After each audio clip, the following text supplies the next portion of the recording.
sekalian yang berada di ruangan ini maupun yang berada di rumah. Kita akan memulai kebaktian kita pada siang hari ini. Kita minta pertolongan Tuhan untuk terlaksananya kebaktian kita siang hari ini.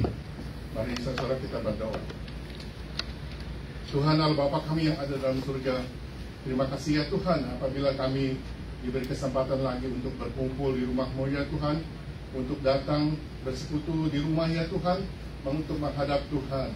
Terima kasih ya Tuhan, biarlah kiranya anugerah Tuhan selalu menyertai kami ya Tuhan di selama kebaktian ini ya Tuhan, dan biarlah kiranya Tuhan memimpin saudara kami yang akan menyampaikan puji-pujian baik di musik maupun sound leader ya Tuhan, baik hamba-Mu ya Tuhan yang Tuhan sudah pimpin Pak Semi untuk tiba di sini dengan selamat. Terima kasih ya Tuhan, kami menyerahkan saudara kami yang mungkin sedang dalam perjalanan supaya mereka juga dapat tiba di sini dengan selamat. Sekali lagi ya Tuhan, kami mohon pertolongan Tuhan dan kami buka kebaktian kami pada pagi ini, pada siang hari ini di dalam nama Bapa, Putra, dan Roh Kudus. Amin. Amin. Shalom jemaat Tuhan yang saya kasihi. Apa kabar semuanya? Baik. Tentunya semuanya baik-baik. Tolong dong kasih senyum kanan kiri, katakan Tuhan memberkati. Tuhan memberkati. Haleluya. Puji nama Tuhan. Pada siang hari ini kita boleh hadir di tempat ini. Itu semua karena kasih dan anugerah Tuhan. Amin. Yang onsite dan online, kita akan bersuka cita bersama-sama di dalam hadirat Tuhan. Selama 1 minggu kita sudah bekerja, dan pada saatnya kita akan menyembah, kita akan memuliakan nama Tuhan, dan biarlah nama Tuhan disenangkan. Amin. Haleluya. Karena hanya besar anugerah Tuhan di dalam hidup kita, sehingga kita bisa hidup sampai hari ini.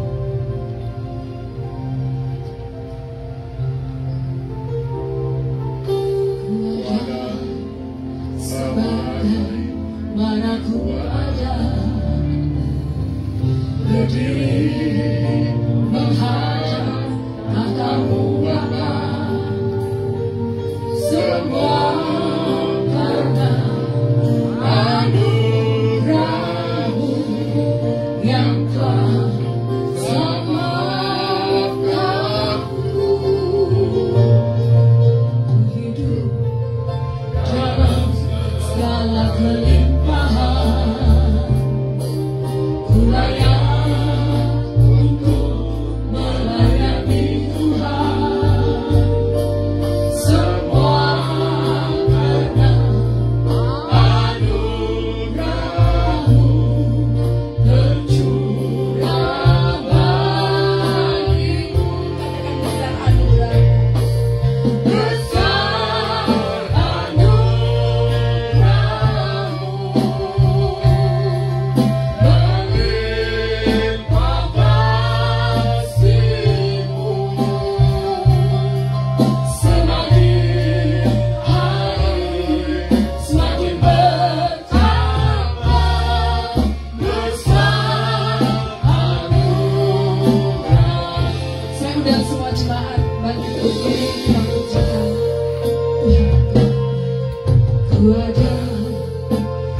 adalah Tuhan yang luar biasa. Di saat saudara menyembah Tuhan dengan sepenuh hati, kuasa Tuhan meliputi hati saudara, amin. Di hadapan kemegahan-Mu, saudara percaya bahwa Tuhan kita baik? Amin. Angkat jempol saudara dua-dua. Haleluya.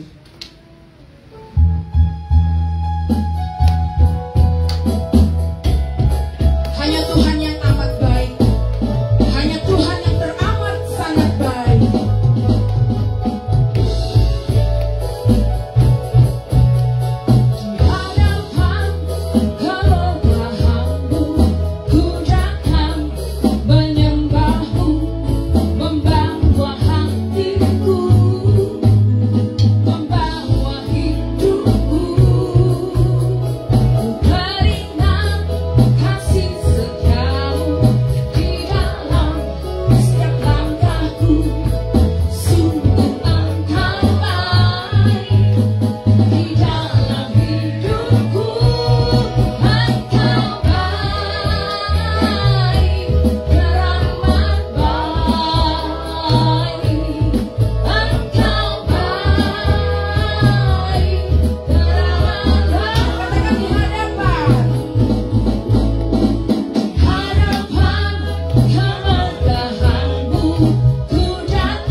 Saudara suka dangdut? Yang di rumah, yang onsite juga, saudara suka dangdut? Ya? Kita menari bagi Tuhan. Kalau roh Allah ada di dalam hidup kita, kita akan menari bagi Tuhan. Amin.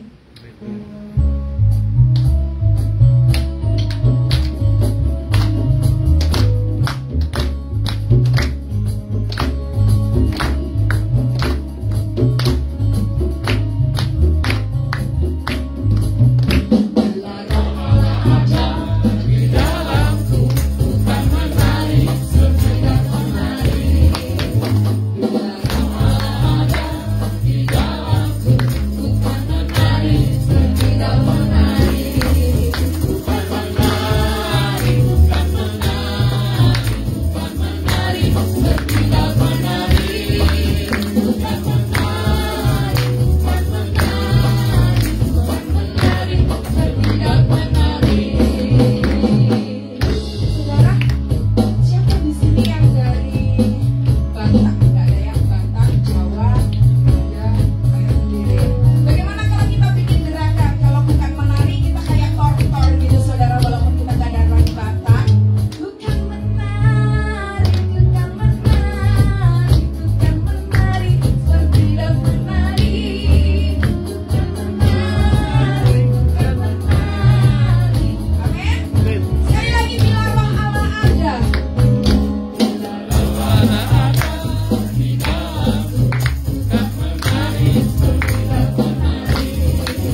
Hati yang gembira adalah obat. Amin.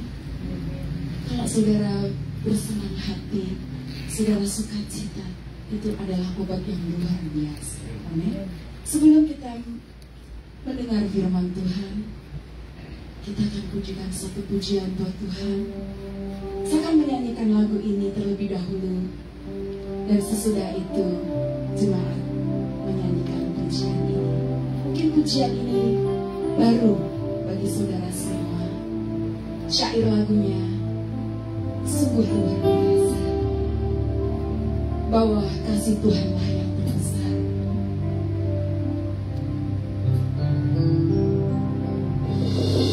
Kuasa-Mu terlebih besar, Tuhanku terlebih besar, tak pernah terlambat janji-Mu ya Tuhan, menolong hidupku.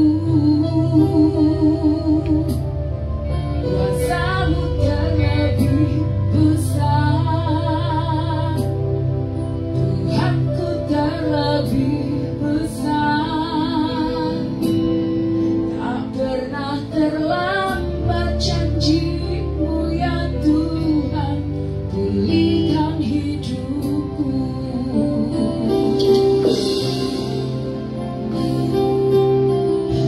Ya Tuhan menolongku,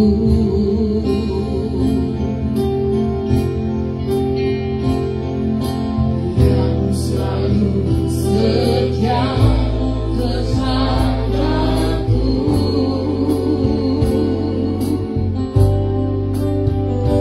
Kasih-Mu yang sanggup mengubah kehidupanku.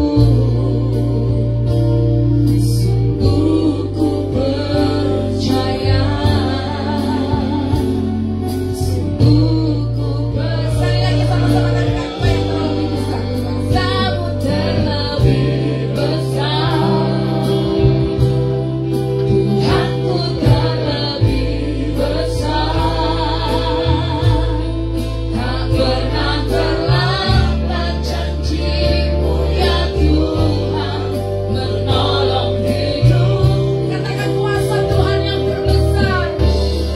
Kuasa-Mu terlebih besar,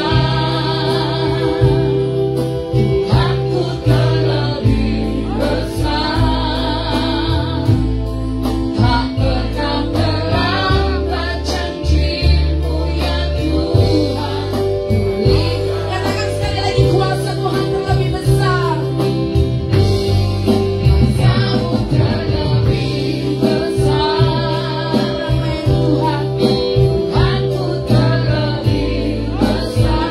Janji Tuhan tidak pernah terlambat. Tak pernah terlambat janji-Mu ya Tuhan, menolong hidupku. Kuasa-Mu, kuasa-Mu terlebih besar. Tuhan kita luar biasa. Tuhanku terlebih besar. Tuhan tidak pernah terlambat. Tak pernah terlambat janji-Mu ya Tuhan, pulihkan hidup. Tak pernah terlambat. Tak pernah terlambat janji-Mu ya Tuhan, pulihkan. Saya undang Bapak saya untuk berdoa. Sekali lagi katakan, tak pernah terlambat. Tak pernah terlambat janji-Mu ya Tuhan, pulihkan hidupku.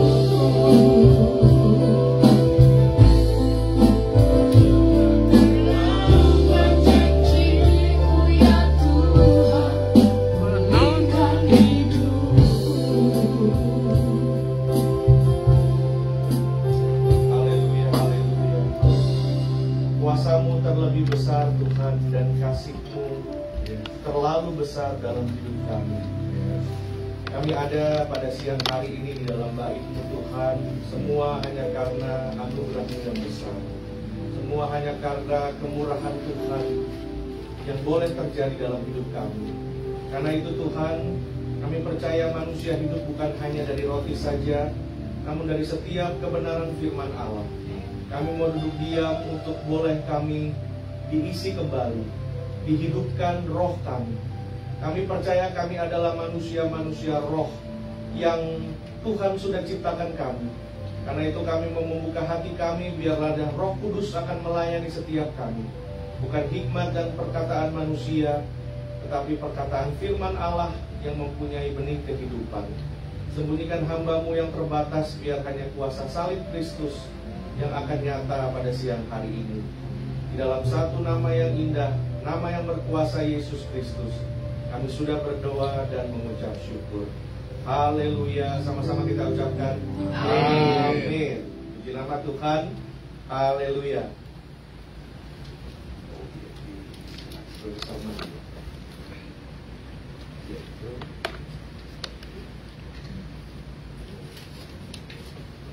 Yang ketiga, bisa dari date ke tanggal.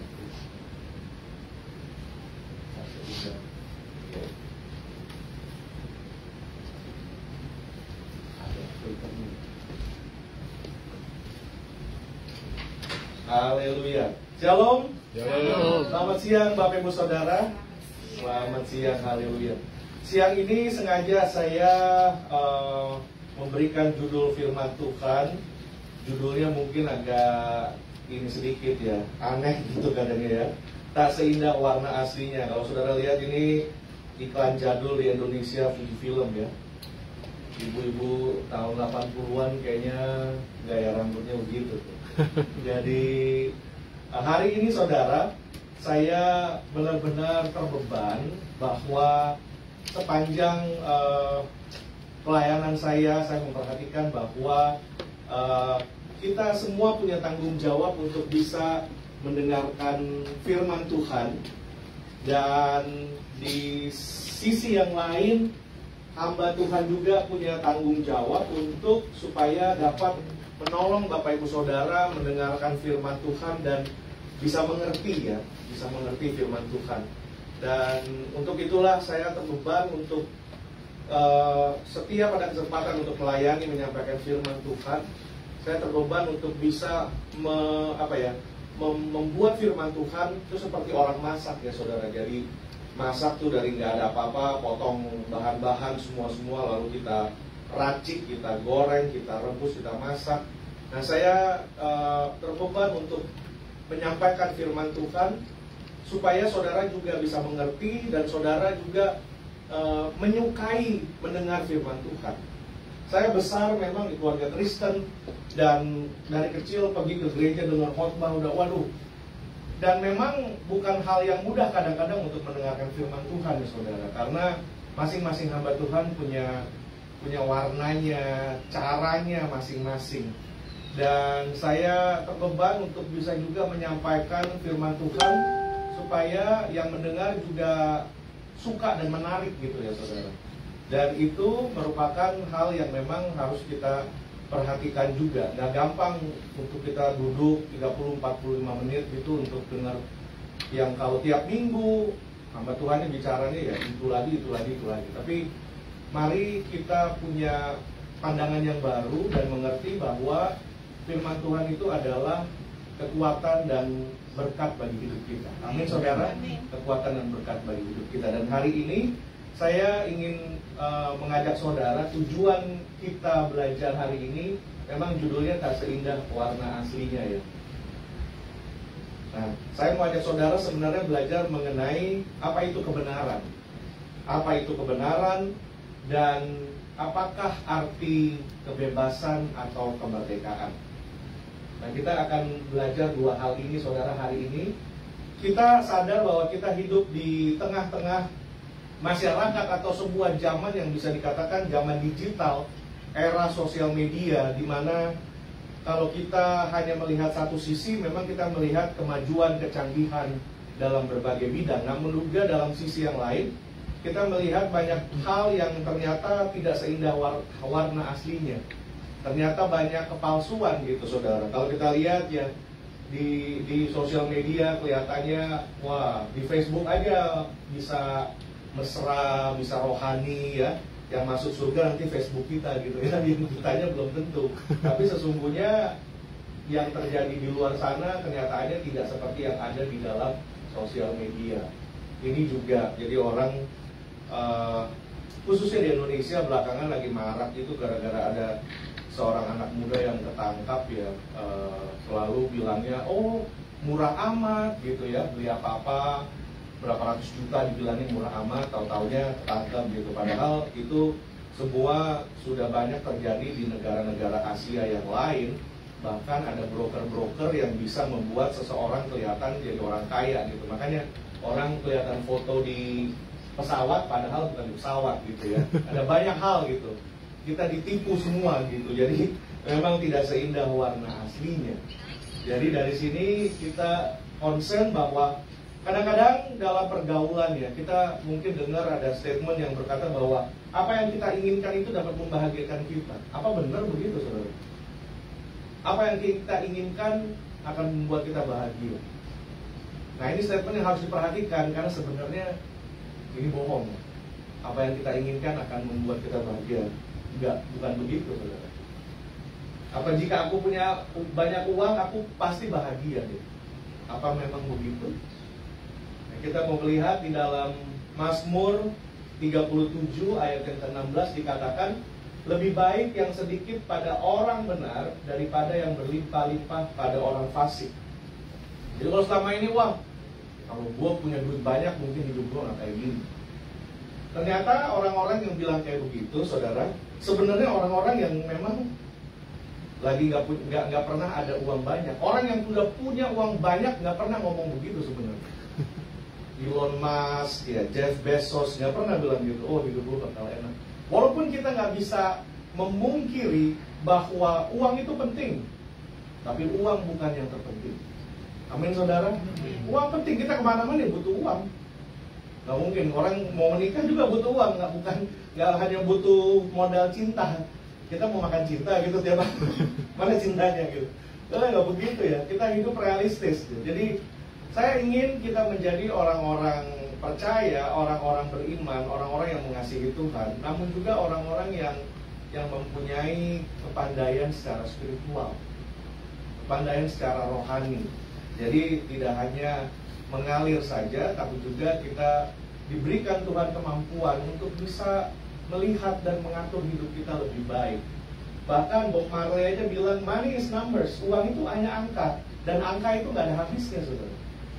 Orang-orang seperti seorang kaya David Bafton, Mike Tyson, dia bilang, if you think a lot of money is going to make you happy, then you've never had a lot of money before. Itu orang-orang kaya aja ngomongnya begitu. Anybody who thinks money will make you happy hasn't got money. Orang-orang itu pasti belum pernah punya banyak uang gitu. Karena itu, saudara, seorang hamba Tuhan yang bernama C.S. Lewis, dia bilang gini, jika Anda mencari kebenaran, Anda mungkin menemukan kenyamanan pada akhirnya. Jika Anda mencari kenyamanan, Anda tidak akan mendapatkan kenyamanan atau kebenaran, hanya bujuk rayu dan angan-angan untuk memulai dan pada akhirnya putus asa. Kalau kita mau mencari kebenaran dan mau mencari kenyamanan, kita akan menemukan kenyamanan pada akhirnya. Nah, dari sini saya mau ajak saudara, mari kita stop belief, mari kita berhenti mempercayai kebohongan. Ya, di dalam Amsal 14 ayat 18, orang yang tak berpengalaman mendapat kebodohan, tetapi orang yang bijak bermahkotakan pengetahuan. Bahasa Inggrisnya lebih greget gitu ya, saudara. Foolish dreamers live in the world of illusion. Di banyak kita, kalau nggak hati-hati, kita hidup di dunia kita sendiri yang kita bangun dalam ilusi kita. Dalam kita punya apa ya, saudara, angan-angan aja gitu. Tapi kita harus bisa realistik, kita melihat hidup memang susah, hidup banyak tantangan. Sampai Tuhan Yesus datang, ini hidup akan semakin susah, saudara. Karena dunia ini harus dimusnahkan.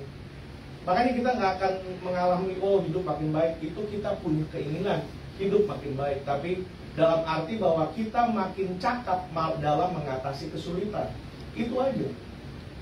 Kesusahan akan banyak. Tadi malam ada seorang teman kirim saya WA di 99 Ranch di Nogales itu ya saudara. Ada dua sepasang suami istri dirampok gitu. Akhirnya saya baca beritanya, lah ini suaminya belanja di 99 Ranch pakai jam tangannya Rolex. Ngapain gitu ya? Pakai Rolex di situ. Saya juga dulu di Jakarta pernah dikasih Rolex bukan KW1. KW1 sih masih mending ya. Ini KW5 kali.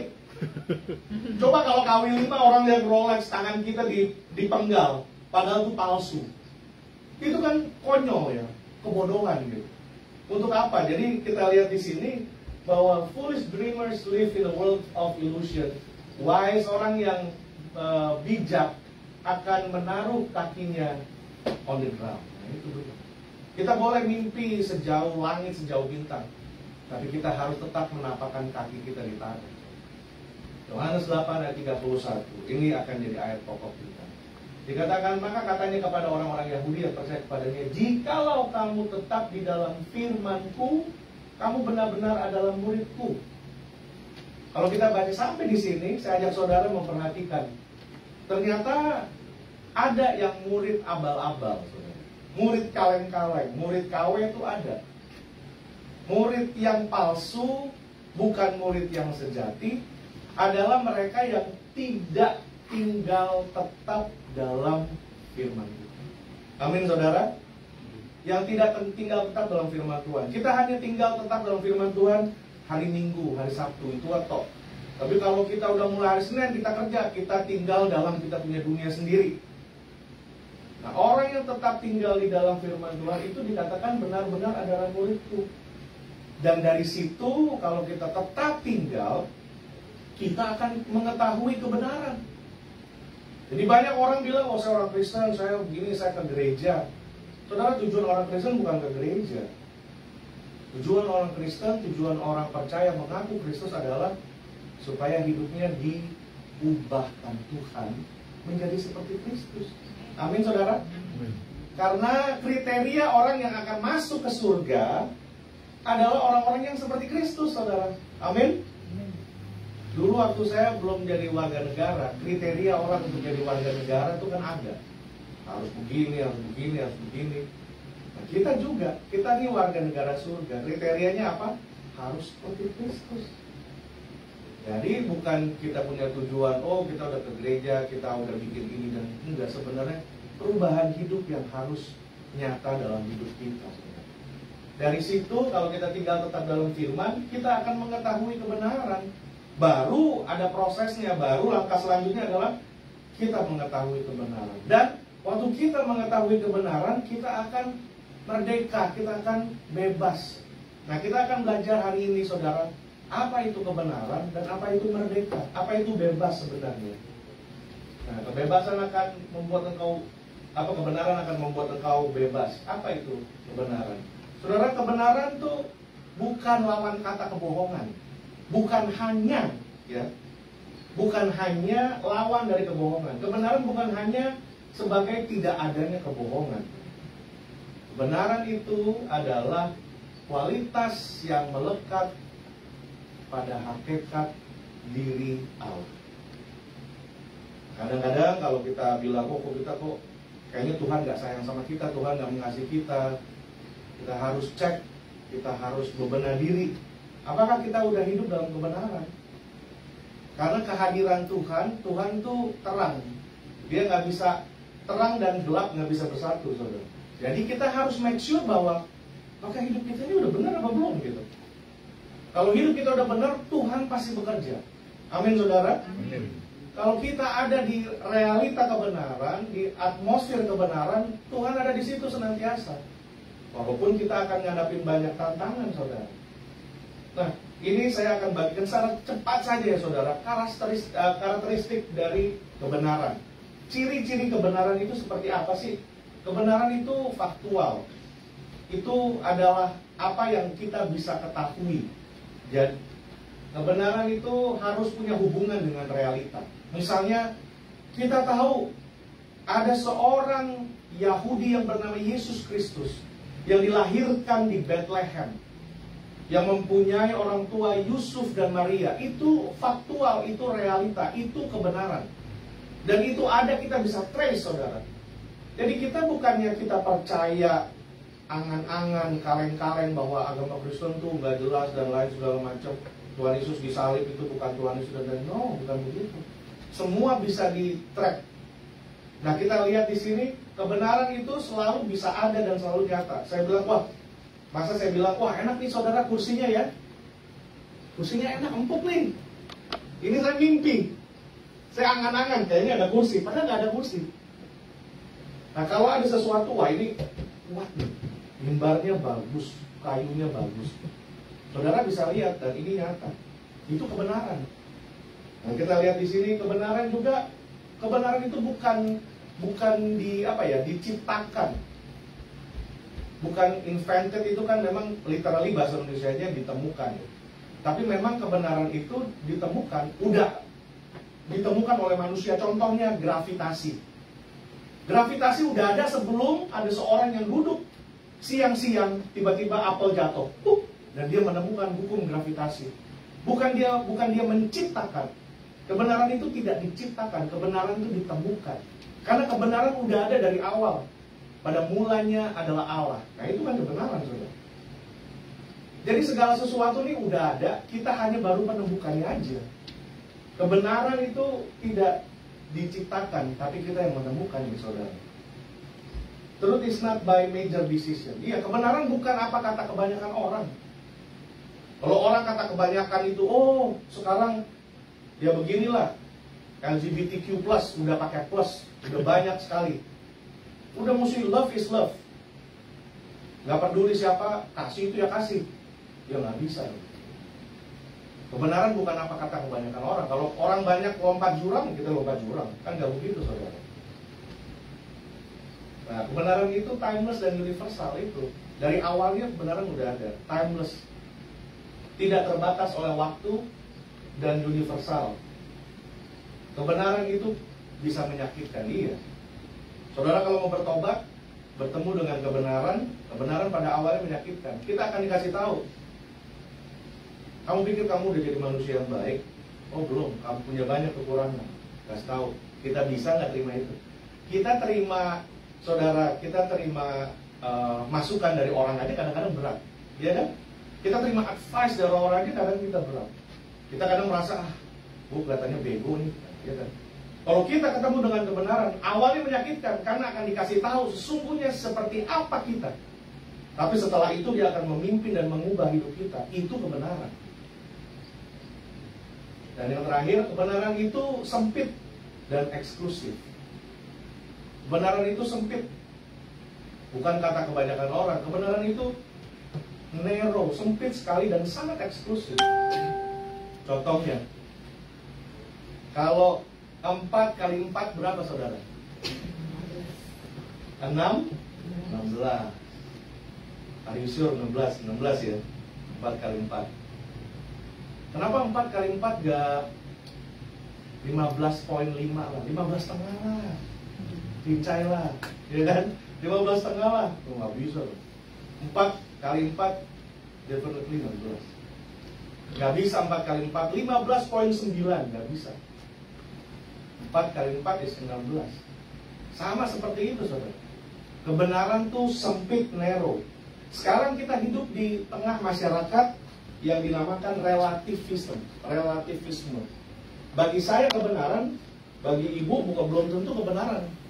Buat saudara percaya Buddha, itu kebenaran buat saudara. Tapi belum tentu kebenaran buat saya. Kalau buat saya percaya Yesus Kristus itu kebenaran hanya buat saya, bukan buat saudara. Nah, kita hidup di zaman yang seperti itu.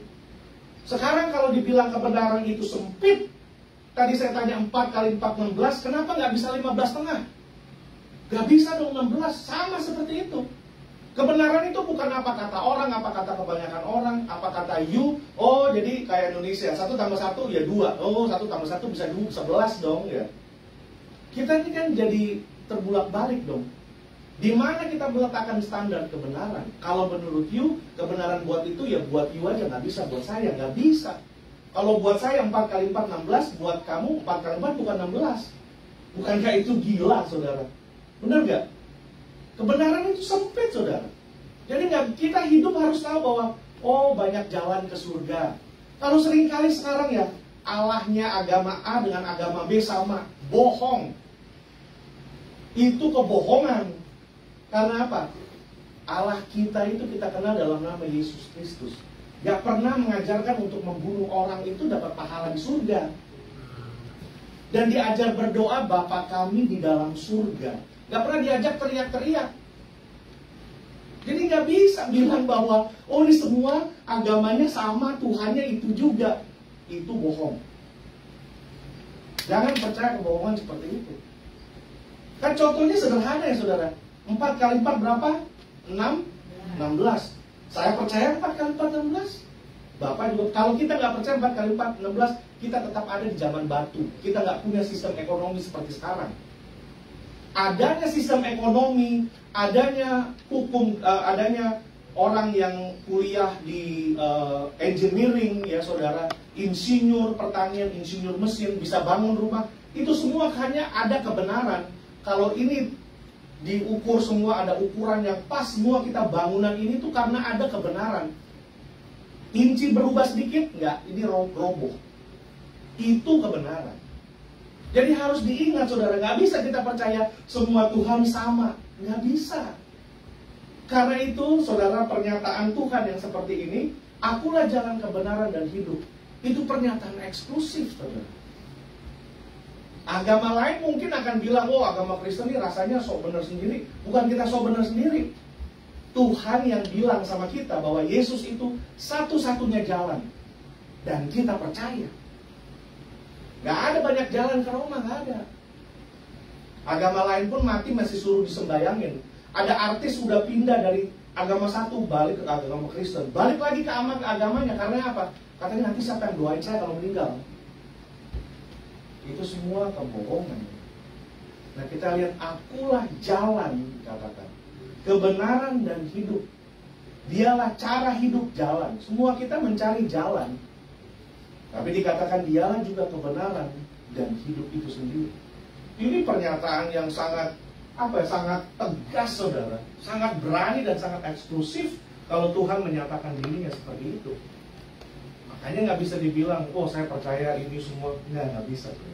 Tapi kita juga, saya bukan mengajar saudara terus kita jadi orang yang sombong, jadi orang yang arogan bilang, wah agama, jangan gitu juga, ya kan? Itu untuk kita punya iman dan kepercayaan dan hubungan kita sama Tuhan. Kalau yang lain mau percaya, oke, itu punya ini, tapi saya percaya sama Tuhan saya, Yesus Kristus yang sudah mati dan bangkit bagi saya. Amin, saudara. Di sinilah. Kalau dari sejak kita kecil muda kita nggak pernah dengar apa-apa, tapi ini, saudara, kali ini firman Tuhan agak berbeda, memang grinding ya, sampai ke tulang sumsum. Ini sebenarnya inti dari kekristenan ini. Gak bisa main percaya sembarang seperti itu, saudara. Nah, jadi kembali lagi seperti ini. The truth is narrow and exclusive. Ini saya mundur. Yang Alkitab ajarkan adalah kebenaran adalah apa yang konsisten. Kita nih nggak bisa konsisten. Kalau kita janji, kadang-kadang kita rasa nggak enak badan, ada sesuatu terjadi, kita bisa reschedule dan lain-lain. Kita susah untuk benar-benar bisa konsisten. Cuma Tuhan yang bisa konsisten. Bahkan lebih penting lagi, kebenaran adalah ekspresi diri Tuhan. Itulah kebenaran. Nah, kalau kita tinggal dalam kebenaran firman Allah, kita akan bertemu dengan kebenaran. Kita akan mengerti kebenaran. Dan dalam bahasa Inggris kuno, kata true itu artinya teguh, setia. Jadi di mana kesetiaan adalah sifat yang dapat diandalkan dari kata, ucapan, atau informasi. Kita mengenal Tuhan adalah Tuhan Allah perjanjian, the God of covenant. Dia Allah yang berjanji, saudara. Saudara ada ngambil perjamuan kudus, itu bentuk perjanjian Allah. Dia yang datang kepada kita, dia yang berinisiatif, dia mengadakan perjanjian, dia yang mengikatkan dirinya bagi kita. Karena itu dia Allah perjanjian, dia Allah yang setia. Kesetiaan merupakan kebenarannya Tuhan. Jadi dari situ kita mulai mengerti, oh iya, kebenaran adalah kita mengenal Allah. Kita tinggal dalam firman Tuhan, saudara. Saya senang ada seorang yang bernama Soren Kierkegaard.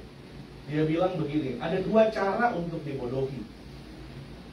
Satu, percaya apa yang tidak benar. Dan yang satunya lagi, yang lain, menolak untuk percaya apa yang benar. Iya, kita hidup di zaman itu, saudara. Ada negara-negara yang pemerintahannya pandai sekali untuk membodohi dan mengkamuflase dan membohongi rakyatnya dan orang banyak dengan memberikan yaitu berita yang nggak benar. Media sekarang kan begitu, saudara. Saya juga lihat di Indonesia kadang-kadang itu kantor-kantor berita juga waktu Jokowi ketemu sama Elon Musk gitu. Kebetulan Elon Musk pakai kaos warna hitam. Tapi yang jadi berita katanya Elon Musk kok ketemu presiden pakai kaos. Yang dilihat orang Indonesia kaosnya. Itu suka aneh-aneh gitu ya. Nanti Presiden Jokowi ketemu sama Biden, presiden Asia nih. Kebetulan Biden lagi nengok ke sisi yang lain dan Jokowi lagi nengok sini. Itu beritanya gini, Presiden Jokowi dicuekin. Itu bukan dicuekin dong. Ya kalau kita cuma ngambil gambar segitu doang nggak tahu ceritanya ya nggak bisa. Tapi ada foto di mana Biden langsung Jokowi, bahkan Presiden Malaysia ada di ujung. Yang paling dekat Jokowi, itu malah nggak diberitakan. Nah inilah saudara, kita jangan terpancing malah kita percaya yang bohong, yang benar kita nggak percaya. Kita hidup di situ kan. Kadang-kadang yang bohong itu kedengarannya seolah-olah benar, kayak tadi tuh. Semua ini Tuhannya kan sama, yang itu manggilnya A, ini manggilnya B, nggak bisa begitu. Itu nggak bisa begitu. Jadi kita harus hati-hati. Kalau kita nggak tinggal dalam Tuhan, kita gampang keluar, gampang ngawurnya, saudara. Saudara, waktu bangsa Israel keluar dari Mesir ya, di dalam perjalanan 40 tahun, itu hanya dicatat Alkitab bangsa Israel pernah menyembah berhala 2 kali kalau nggak salah. Dalam selama 40 tahun. Tapi setelah mereka ada di Kanaan, mereka kembali menyembah Baal paling banyak. Jadi di dalam kenyamanan hidup, kita tuh gampang, karena udah nyaman ya, gampang dibohongi, gampang lupa, gampang segala macam. Tapi di dalam pergumulan 40 tahun, itu kita teriak nama Tuhan terus tuh. Bangsa Israel teriak nama Tuhan terus. Harus diperhatikan itu, saudara. Dan kita stop mempercayai kebohongan ya. Sekarang contoh-contoh kebohongan yang kita selalu sering dengar. Oh, semua orang lakukan kok. Nah itu. Semua orang lakukan. Semua orang begitu kok. Kalau datang ke Amerika ya kita sendiri, ada keluarga di Indonesia, semua orang lakukan. Lakukan apa saja lah. Pokoknya untuk bisa bertahan hidup, untuk bisa dapat apa saja, ya lakukan apa saja. Because everyone doing it. Semua orang bikin pak gitu. Nanti tinggal kita ampun lagi. Nah kalau kita udah tahu kita bikin, kita berdosa, saudara. Semua orang bikin kok. Apa? Apakah itu jadi satu kebenaran? Oh tidak. Semua orang bikin seperti itu. Nah, do whatever makes you happy. Bikin aja. Saudara tahu arti YOLO? Kalau ada yang tahu berarti masih muda. Masih muda. You only live once. Ya, YOLO. Padahal sekarang ada lagi yang baru. YODO.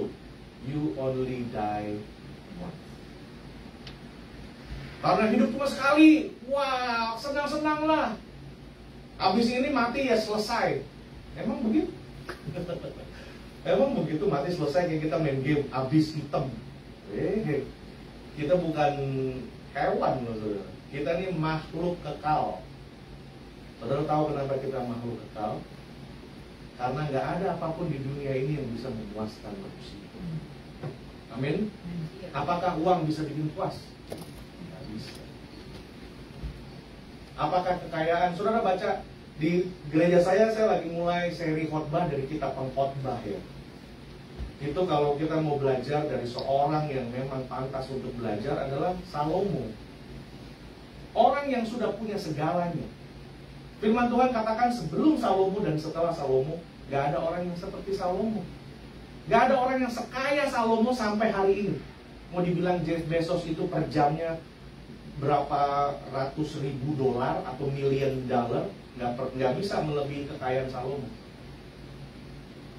Bicara kekayaan, bicara soal wanita, bicara soal entertainment, he's the guy. And yet dia bilang apa? Segala sesuatu sia-sia. Karena itu, saudara, kalau kita nggak pernah rasa puas, udah punya satu mobil, satu rumah, nggak ada rasa puasnya. Kita harus berpikir bahwa kita ini makhluk abadi, makhluk kekal.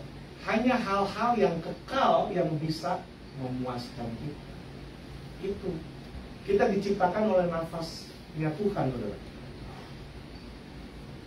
Tubuh kita ini, packaging kita kembali ke tanah, tapi roh kita kembali ke Tuhan. Ini hidup kita jembatan persiapan untuk kekekalan. Saudara tahu kekal tuh nggak ada habisnya. Hidup kita ini cuma segini doang, gitu, segini kecil gitu. Nah kekekalan terus jalan terus. Kita hidup sekarang ini jembatan untuk menuju kekekalan. Makanya mesti dipercayai, saudara. Hidup yang sekarang itu nggak bisa main-main, karena menentukan hidup yang nanti. We are eternal being, wrapped di dalam tubuh yang fana ini. Dan dari situ, saudara, more money will make you happy? Enggak. Tadi kan kita lihat, nggak ada uang yang bisa bikin kita.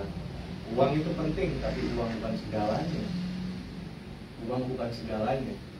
Dan di dalam kitab pengkhotbah, kalau kita mau bicara soal money make you happy, sebenarnya definisi kaya itu apa, saudara? Apa itu kaya? Puas. Puas, betul.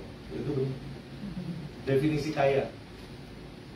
Definisi kaya, saudara bisa ketik atau catat ya. Oh, bagi saya, dilihat dari firman Tuhan, kitab pengkhotbah, definisi kaya adalah kemampuan melebihi keinginan. Itu kaya. Bicara soal materi dan bicara soal hati. Orang kaya kemampuannya melebihi keinginan. Saya, kalau kita ngomong nih manusia duniawi ya, manusia duniawi, manusia yang gak kenal Tuhan, kalau kita mau bandingkan, saya bukan orang kaya. Saya punya banyak keinginan, tapi saya belum punya kemampuan. Amin? Amin. Kita mau punya tinggal di daerah yang bagus, rumah yang seperti apa. Kita punya keinginan, tapi apakah kita mampu? Kita belum punya kemampuan itu. Tapi orang yang kaya, kemampuannya lebih daripada keinginan. Artinya apa? Dia mampu mengatur keinginannya. Mampu membedakan, gue perlu nggak gitu.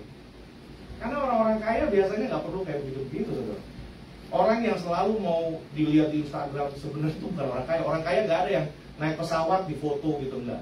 Itu orang kampung. Karena dia dari lahir with silver gold spoon in their mouth. Jadi menurut mereka mobil Rolls Royce segala macam pesawat udah biasa. Gue main-main di pesawat dari kecil sama bapak gue. Ngapain gue sekarang baru foto-foto? Kagetan namanya. Bener nggak? Bukan yang seperti itu. Jadi kemampuan melebihi keinginan. Demikian juga kemampuan untuk menikmati. Nah itu. Karena Tuhan di dalam kitab pengkhotbah ada dua itu, saudara. Kita diberkati Tuhan ada dua ya, dua jenis. Yang pertama, kita diberkati Tuhan, kita diberikan kebutuhan, keperluan kita hidup. Dan yang kedua, kita diberikan sesuatu yang namanya kemampuan untuk menikmati.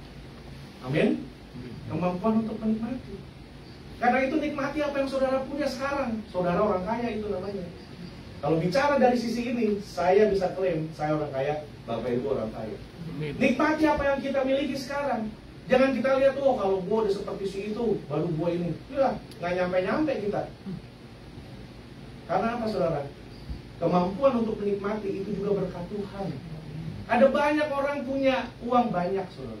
Saya punya saudara-saudara tuh ada banyak loh. Punya toko di Glodok. Waduh, bapaknya kerja 7 days a week, 24/7.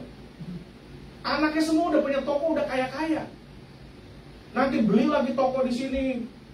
Waktu saya lagi ke situ lagi bertabung, oke om, oh ini ada ada tukang bangunannya datang. Kita mau bikin ini gini datang, dia panggil satu pembantunya. Ambilin bungkus itu karton jarum super di atas yang gede. Karton diturunin, tau gak isinya berapa? 4 miliar cash di karton. Saya pikir kalau si engkau ini mati ya, uang segitu banyak buat siapa? Dia terus kerja loh, makan nasi padang cepet aja begitu. Akhir hidupnya seperti apa saudara? Ada 2 nih cerita orang seperti itu. Ke Singapura, udah kanker stadium terakhir, meninggal di Singapura. Gak pernah pergi liburan kemana-mana, gak pernah enjoy. Sementara ada saudara saya yang lain lagi. Nah, waktu istrinya meninggal, dia akhirnya kawin sama salah satu pegawainya, pembantunya dia yang biasa jaga toko juga. Waktu sama istrinya, almarhum istrinya, gak pernah kemana-mana liburan. Udah, kita simpan dulu dia sayang ini. Giliran sama pembantunya ini yang udah jadi nyonya, sekarang jalan-jalan keliling dunia.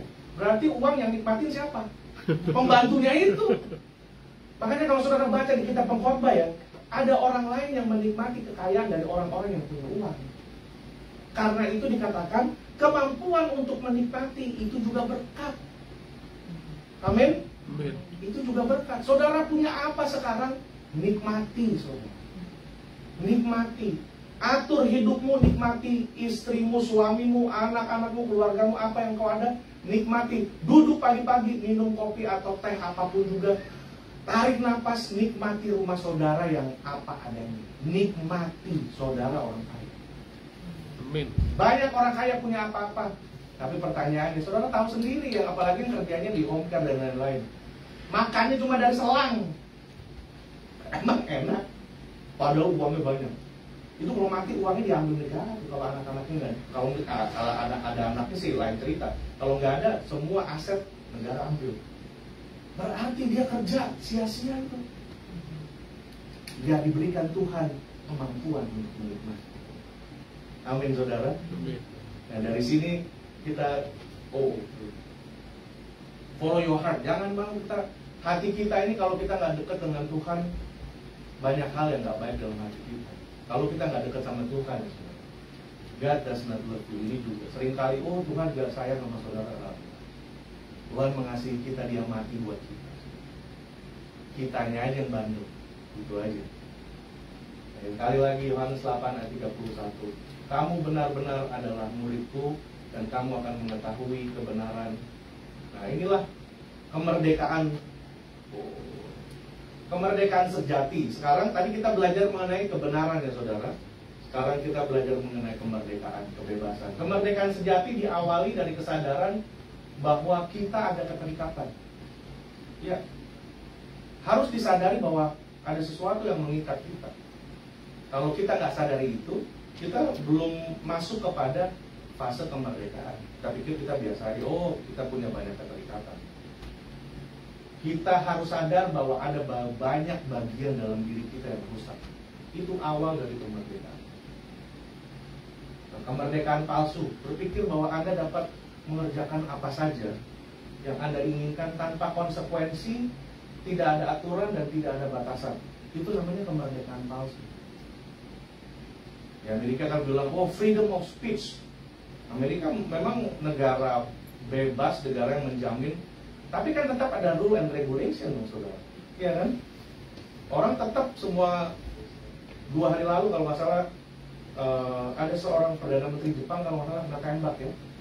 Itu yang nembak orang 41 tahun bikin senjatanya homemade loh, bikin sendiri. Karena apa? Di sana tuh nggak bisa kayak di sini.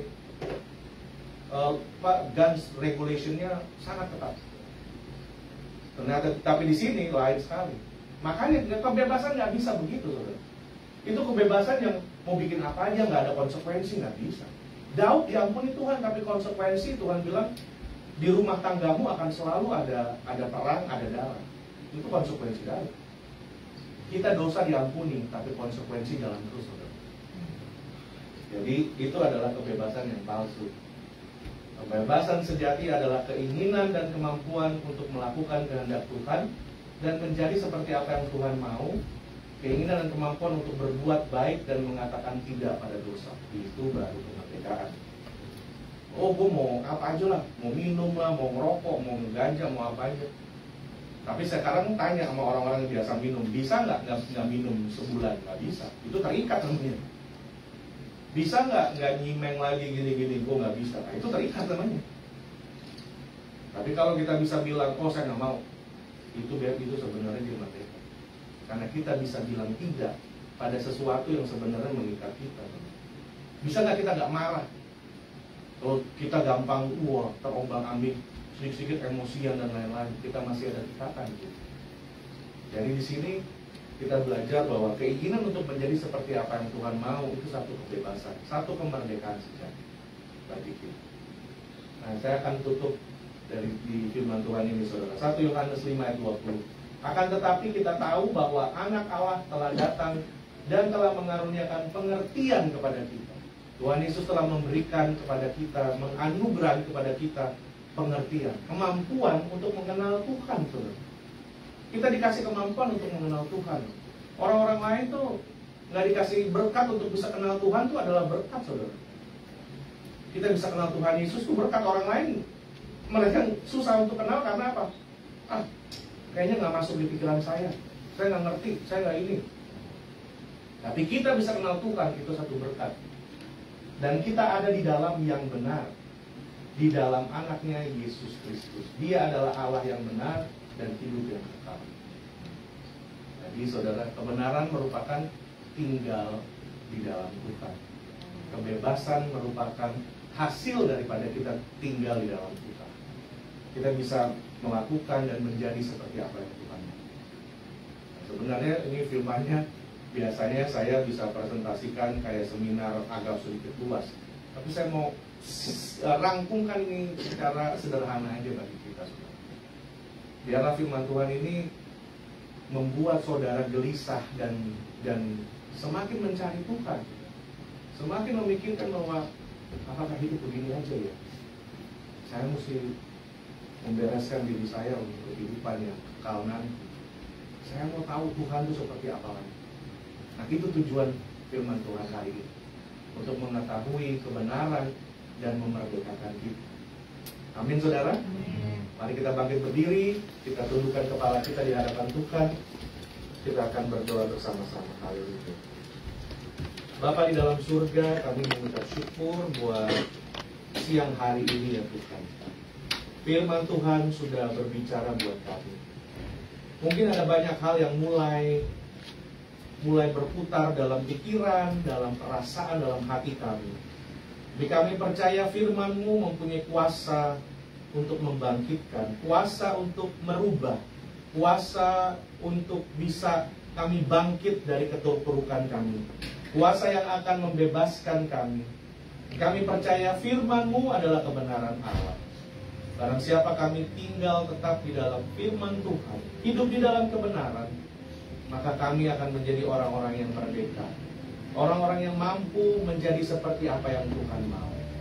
Tuhan, kami berdoa, hamba berdoa menyerahkan masing-masing keluarga dalam tempat ini, pribadi lepas pribadi, dalam kehidupan pribadi mereka, rumah tangga keluarga, pekerjaan, usaha, bisnis mereka. Hamba berdoa di dalam nama Yesus, biarlah firman Allah akan merombak dan akan mengangkat kehidupan kami.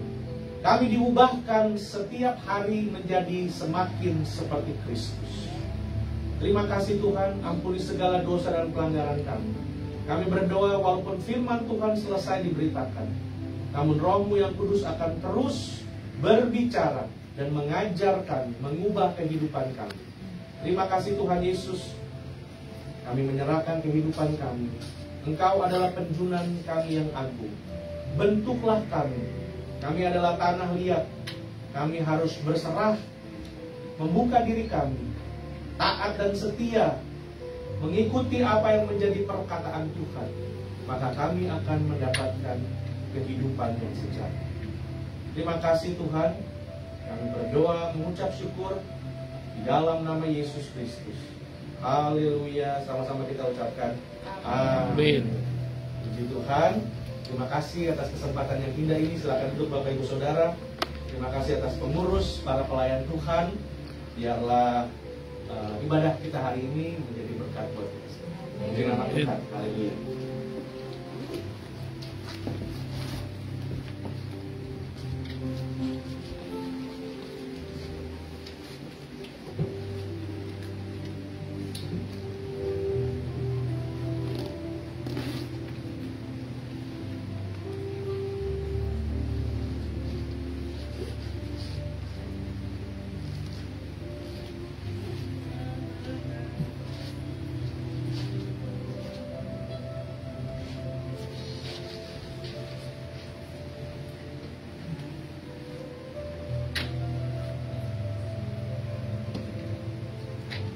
Berbahagialah orang yang mendengarkan firman Tuhan.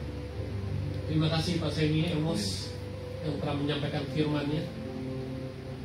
Tuhan menetapkan langkah-langkah orang yang hidup berkenan kepadanya. Mari kita berdoa untuk teman-teman kita yang sakit dan lemah tubuhnya. Bapa kami yang di surga, terpujilah nama-Mu. Kami berterima kasih atas firman yang disampaikan oleh Pendeta Semi. Tuhan tolong berkati Pak Semi bersama keluarganya, dan berkati terus dimanapun dia berada. Saat ini Tuhan, kami satukan hati, kami mau berdoa untuk Om Tim yang sakit dan lemah tubuhnya. Tuhan tolong memberikan kekuatan, sembuhkan penyakitnya, dan juga berikan hikmat dan kekuatan untuk Tante Kristina yang merawatnya. Tuhan, untuk Kohandi, Tuhan kami percaya Engkau yang terus memimpin kehidupannya, sempurnakan fungsi ginjalnya Tuhan. Untuk Tante Yeti dan Mei yang kakinya sakit, Tuhan tolong sembuhkan. Untuk Ko Adrian yang sedang sakit di Indonesia, Tuhan tolong pakai tangan-tangan dokter untuk merawatnya agar penyakitnya bisa disembuhkan. Untuk Aiing yang jantungnya bermasalah, Tuhan tolong berikan kekuatan dan sembuhkan penyakitnya. Kami juga bersama-sama berdoa, mohon untuk kesembuhan untuk Ciliani, untuk Tante Pres, Steve, Pak Jonas, Ibu Emil, Pak Emil, Civivi, dan Peter Cem. Tuhan tolong mereka satu persatu sembuhkan. Untuk Louis, Tuhan tolong bantu juga menyelesaikan semua masalahnya. Tuhan kuatkan imannya. Kami tahu pertolongan hanya datang daripada-Mu. Kami juga mau berdoa untuk kesembuhan mata Pak Andreas. Untuk Tante Hana dan Marta yang sebentar lagi terbang ke Singapura dan Indonesia.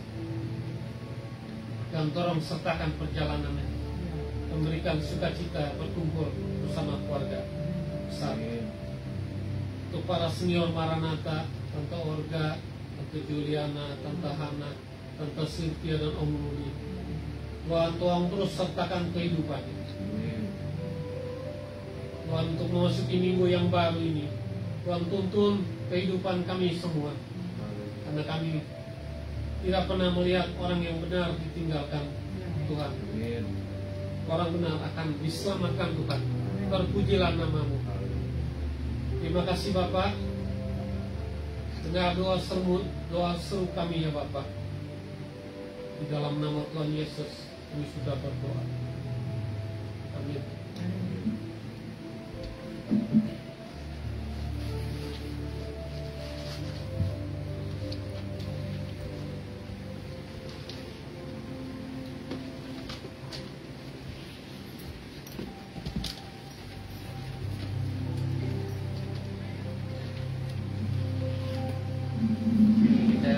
Kesempatan pada saat ini untuk memberikan persembahan kita. Mari kita berdoa.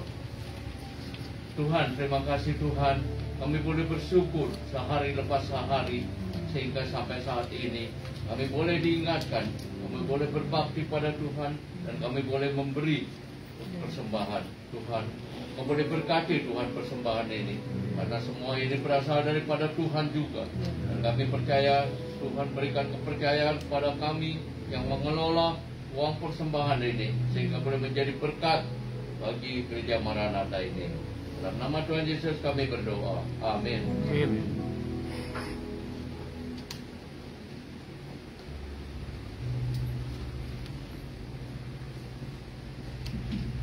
Puji nama Tuhan, sambil saudara memberi, kita akan pujikan lagu buat Tuhan. Bila roh Allah ada di dalamku. Yang sudah memberi, saya undang bangkit berdiri.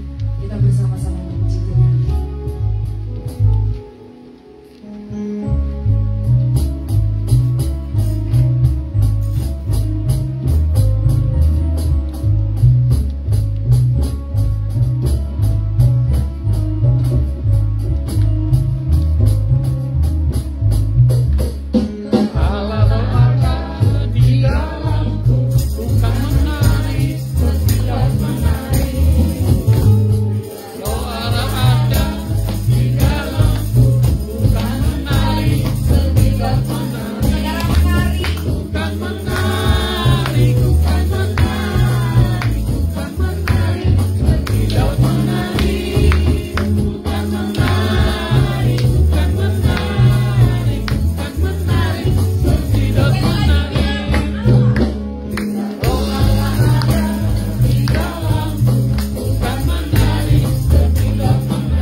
Shalom, selamat datang. Dan minggu depan yang membawakan firman adalah pendeta tamu Pak Peter yang masih muda itu. Dan kalau yang mau offering untuk convenient boleh memakai Zelle. Jadi kita ada Zelle baru namanya churchofmaranatha@yahoo.com. Ada di buletin, nanti ini belum ditulis sama Cik Foni, nanti minggu depan bisa dilihat di buletin. Ada pengumuman apa lagi, Cik? Kenapa? Terima kasih Pak Sami untuk firman-Nya. Ya, kalau nggak ada kita tutup dengan lagu Maranatha. Kita mengundang untuk minggu depan untuk datang kembali untuk bersama-sama memuji Tuhan. Oke?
kekasih Kristus pulanglah dari tempat ini dengan membawa kasih, sukacita dan damai sejahtera. Tuhan menyinari engkau dengan kasih-Nya. Apabila engkau mendengar firman Tuhan, taat dan setia engkau menyimpan dan melakukannya, maka apapun yang tanganmu kerjakan dibuat Tuhan menjadi berhasil. Diberkatilah engkau di dalam keluargamu, rumah tanggamu, suami, istri, anak-anak, orang tua. Diberkatilah engkau di dalam tempat pekerjaanmu, usaha, bisnis, sekolahmu. Dan biarlah berkat Abraham, Ishak dan Yakub membuat engkau naik dan bukan turun, menjadi kepala dan bukan ekor. Biarlah anugerah dan rahmat-Nya di dalam Roh-Nya yang kudus akan menyertai kita semua dari siang hari ini sampai Tuhan Yesus datang kedua kali Maranatha, sampai selama-lamanya. Di dalam nama Bapa, Putra dan Roh Kudus, di dalam nama Tuhan Yesus Kristus. Haleluya. Amin. Haleluya, puji Tuhan. Selamat hari Minggu, Tuhan Yesus memberkati. Amin.